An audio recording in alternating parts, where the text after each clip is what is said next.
Well, in our final session today, Suzanne will be addressing this reality.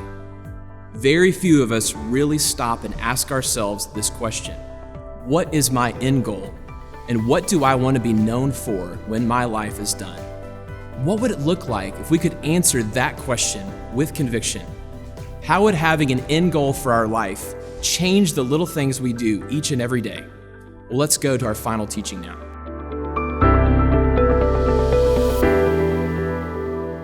Well, welcome back to our final week of our series, Can Somebody Tell Me? The question that we are going to be pondering and thinking on today is, can somebody tell me what life is all about? And this is such an important question to think on and wrestle with, because really what we are asking is, what is my purpose? What am I here for?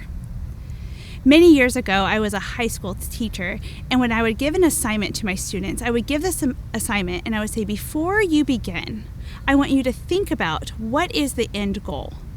And as you think about the end goal, what necessary steps do you need to take along the way to reach that goal? Because if you don't think about the assignment with the end in mind, what happens is you begin your assignment and you begin making these choices and these decisions that along the way you end up so far removed that you're not even reaching the goal that you were initially intended to reach. So I think about that as I sit here and ponder on, what is my purpose? What am I here on earth for? Because if we're not forward thinking to the end of our life, what purpose should I have met? What goals do I want to meet? Then what we're doing is we're possibly missing out on the opportunities that Christ is putting in front of us to serve and to become more like Him in the process. Because we're given this small blip of time, this small window of time on which that we're here on earth to make an impact for eternity. And I know sometimes the seasons that you're walking through feel really long or feel really drawn out, but the reality is our time spent here on earth is tiny. And so if you're like me and you want to make the most out of the experiences, you want to make the most out of your life.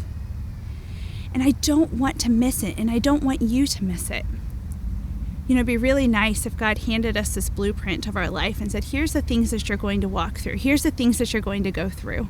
And if I could take the list and I could edit it and tweak it and say, well, this thing right here, that seems really difficult, so I don't want to go through that. I'm going to scratch that out, hand that back to God with my edits. But the reality is, I am so thankful that that's not how God's plan with us works, because it's in those times that relationship with God happens, and it's in those times that our growth in Him grows even more. And as I'm thinking and I'm pondering what I'm here for, I think about my talents and my abilities, like we talked about last week, the spheres of influence that we have. And what I realize is I'm taken to the scripture in Psalms 24, verse 1, and it says, "The earth is the Lord's and all that it contains, the world and those who dwell in it." So as we're thinking about our purpose here on earth and we're reflecting on all that we've walked through during this series, what we can know is that my thoughts, my abilities, my actions aren't mine, but they're actually the Lord's. He says it in Psalms 24, and those who dwell in it. So the question that we ask ourselves, and maybe you've pondered with this question, is taking the question, Lord, what is your purpose for my life? What is your will for my life? And I love how Louis Giglio puts it. He says, you have to remove the end of that statement, because it's not about you. What we learned in Psalms 24 is that we are the Lord's and all who dwell in it. So to take the statement, Lord, what is your will for my life? And to transfer it into, Lord, what is your will? Because when we do that, what we're actually saying is, Lord, I surrender everything that I own, everything that I am, everything that I'm a part of.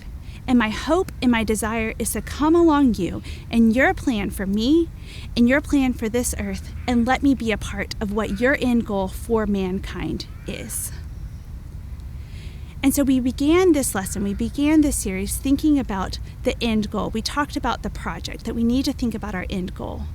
So what I want to challenge you today to do is to think about, at the end of your life, what do you want to be known for? What is it that you want to have accomplished here on earth?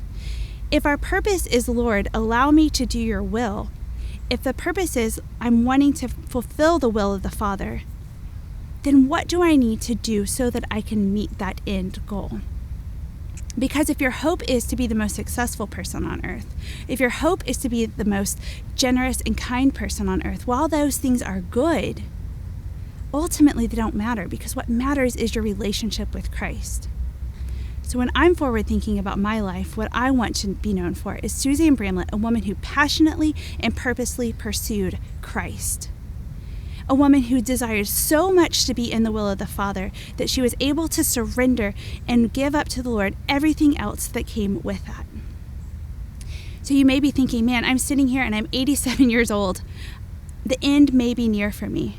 But what I can tell you and what I can promise you is that if you are still here on earth, there are still opportunities and things for you to accomplish that are in the Father's will.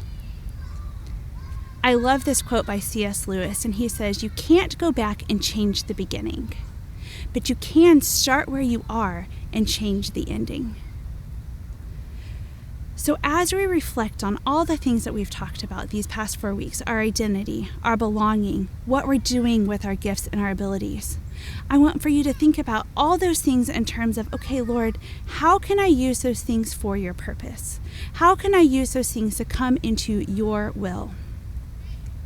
Acts 13:36 talks about how David served his generation for God. He had a purpose for his generation.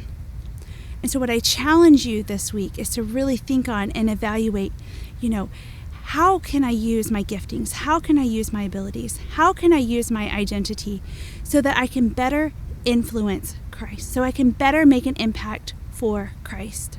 So I encourage you to change your shifting, to change your thinking, to be forward thinking of, Lord, I want to be a part of your will.